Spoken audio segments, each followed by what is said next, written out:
Hello students, welcome back to my video.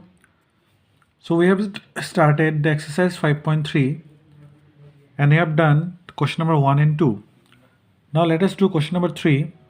Find the probability of the pointer stopping on the D in question number 1A. So you have to go to question number 1A. So here you can see one spinning wheel is there. So here it is asked what is the probability of the pointer. This is a pointer. This pointer is stopping on D. Okay. So what is the probability of stopping of pointer on D? That means how many D are there? Only one D is there. That means the favorable outcome is 1 and the total number of outcome is what? 1, 2, 3, 4, 5. So 5 letters are there.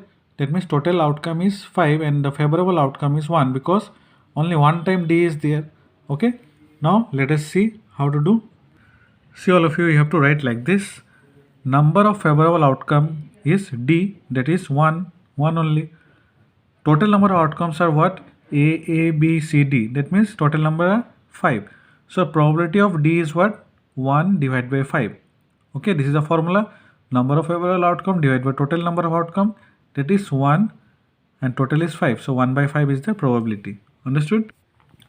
Now next is probability of getting an ace from a well shuffled deck of 52 playing cards. So their playing cards are there.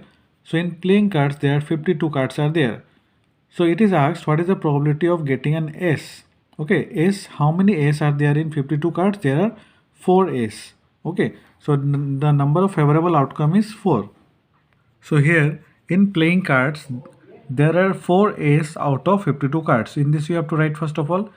Now number of favorable outcome is 4 because there are 4 ace card and total number of outcome is 52. Okay, so probability of getting an ace equal to 4 by 52. Now when you cut it, it will become 1 by 13. So the answer is 1 by 13. Okay. Now next C number, probability of getting a red apple. See figure below. So this is a figure you can see. Here many apples are there. G means green, R means red. So you have to find the probability of red apple. Very easy. So what is the total number of outcome? 1, 2, 3, 4, 5, 6, 7. And how many reds are there? 1, 2, 3, 4. 4 red are there. Okay.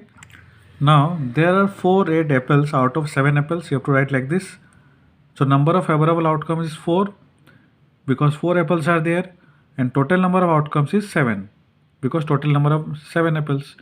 So probability of getting a red apple is equal to 4 divided by 7. Okay. Now question number 4. Numbers 1 to 10 are written on 10 separate slips. Okay. In small slips, small piece of paper, numbers 1 to 10 are written. 10 different slips are there. Kept in a box and mixed well. Okay. One slip is chosen from the box without looking into it. So understood this? What is the probability of getting a number 6? So you have to find the probabilities one by one. What is the probability of getting the number 6? So first of all you have to see what is the total number of outcome. Total number of outcome is 10 because 1 to 10 numbers are there. Now getting a number 6. Number 6 will be how many times? It will be one time only. So the number of favorable outcome is 1. Okay. Here in question number 4 you have to write like this. There are 1, 2, 3, 4, 5, 6, 7, 8, 9, 10 slips. So total number of outcome is 10. Now number of favorable outcome is 1. Why 1? Because there is only 1 6 is there. That's why the number of favorable outcome is 1. So probability of number 6 is what? 1 by 10. Okay, very easy. Now getting a number less than 6. What is the probability of this? Getting number less than 6. Now here you can see in B number outcome of number less than 6. So less than 6, what are the numbers? 1, 2, 3, 4, 5, 6. You have to show like this. Okay, first of all. Then you have to write number of favorable outcomes. How many are there? 1, 2, 3, 4, 5. So 5. Okay. So therefore probability of number less than 6. So how many less than 6? 5 numbers are there. So it is 5 by 10. So it is 1 by 2. Okay. Now 3 number, getting a number greater than 6. So how many numbers are greater than 6? Now you can see C number, outcome of number greater than 6. So what are the number greater than 6? 7, 8, 9, 10. So number of favorable outcomes are how many? 4, because 1, 2, 3, 4. Now probability of getting number greater than 6, so it is 4 by 10. So when you cut it, it is 2 by 5. Okay, this is the answer. Now next is 4 number, getting a 1 digit number. So how many digits are 1 digit? So D number, outcome of 1 digit number. So what are the 1 digit numbers? So from 1 to 9. Okay, so number of 1 digit numbers are how many?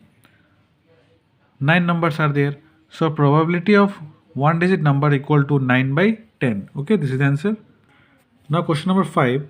If you have a spinning wheel with 3 green sectors, okay, 1 blue sector and 1 red sector. So imagine like this. What is the probability of getting green sector? So you have to find out the probability of green. And what is the probability of getting a non-blue sector? Non-blue means except blue, that is green and red. Okay, so like this you have to do. Students, you can see here, these are the sectors. This is a spinning wheel. These are the sectors. So 1 red, 1 blue and 3 green. Okay, so there are 3 green, 1 blue and 1 red sector. So total number of outcomes is what? 3 plus 1 plus 1, that is total 5 colors are there, 5 sectors are there. So first of all, the question is outcome of green sector. How many greens are there? 1, 2, 3. So number of overall outcomes of green equal to 3. So probability of getting green sector is 3 by 5, because 3 is the green and 5 is the total number. Understood? Now what is the probability of getting a non-blue sector? Now the second part of the question, probability of non-blue sector. So outcome of non-blue sectors are how many? Red, green, green, green. That means except the blue color. Now number of favorable outcomes, how many now? 4, because 1, 2, 3, 4. Now probability of non-blue sector equal to 4 by 5. Okay, so this is the solution of this question. Now next, last number question, question number 6. Find the probabilities of the events given in question number 2. So in question number 2, you have seen, you have listed the outcomes in question number 2. So now you have to find out the probability of question number 2, all probability. So this question number 6 is your homework question. Okay, because you have already done the question number 2 half of part. You have written all the outcomes of prime number, not a prime number. Okay, all these outcomes you have written. So now here only you have to find the probability of the question number 2. Okay, so in this way this exercise is complete. So if any doubt, then please ask me. Thank you.